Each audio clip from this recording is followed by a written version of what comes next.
Protecting our pets during months when it's super hot outside, it can be really challenging. So heat can be dangerous, and here to explain how to keep our cats and dogs safe, we have Dr. Atticus Mabry and his gorgeous golden retriever, Finch. Dr. Mabry, you are with the Oasis Animal Hospital and Emergency Center. Yes, ma'am. Yes. Okay, so the summer heat. You know, I mean, it's kind of common sense, like walking on the sidewalk. You know, what's the old test? Like if it's hot for your hand, it's hot for the pad? Correct. Yeah, I think a big thing with people is, you know, we wear shoes and don't realize how hot it is. And, yes.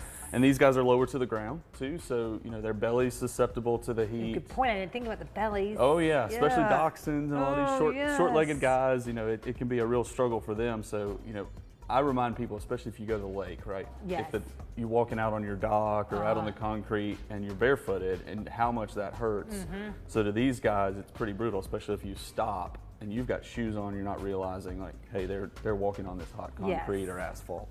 We've all done it, like where you run real fast, you find a piece of shade, and then you run again. They can't tell you that.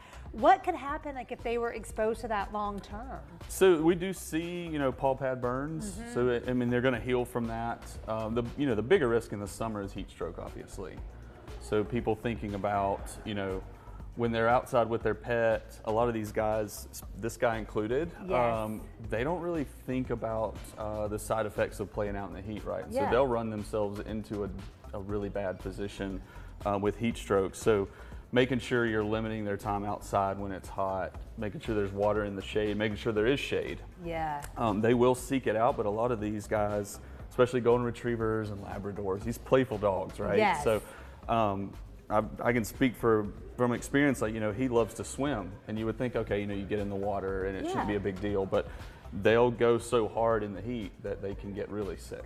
Oh gosh, we don't want that. Are there any signs that you can tell? Because I have a mini Bernedoodle. Yeah. And it's like, I like the cold. What are we doing with this?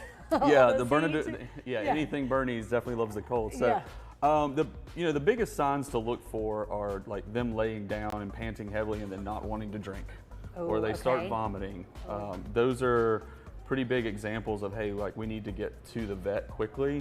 The one thing I'll warn owners not to do if they suspect heat stroke is don't soak them down with water and don't try and force them to drink water. Okay. They need IV fluids, they need our care. You know, they don't need external cooling. You can actually send them eventually in the opposite direction. So they may be hyperthermic at the moment, then you overcool them because of the way their peripheral blood system works, and then their temperature drops too low, and that's just as bad.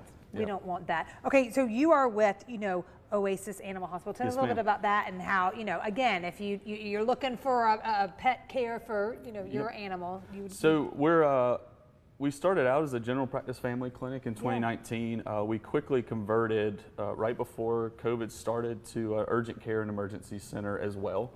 So we see family pets, you know, for vaccines and that kind of thing, but we also do a lot of emergency care. We're open 8 a.m. to midnight.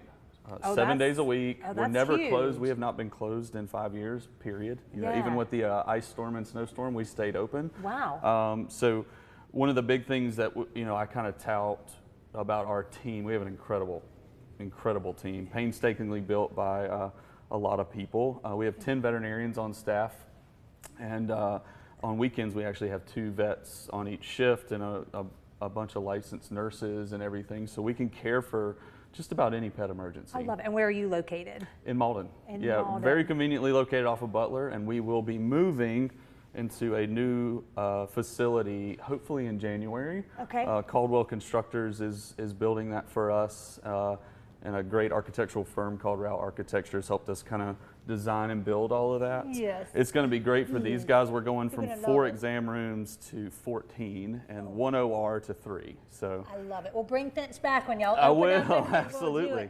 All the information on your screen, how you can do it. Thank you, Doc. That was very good.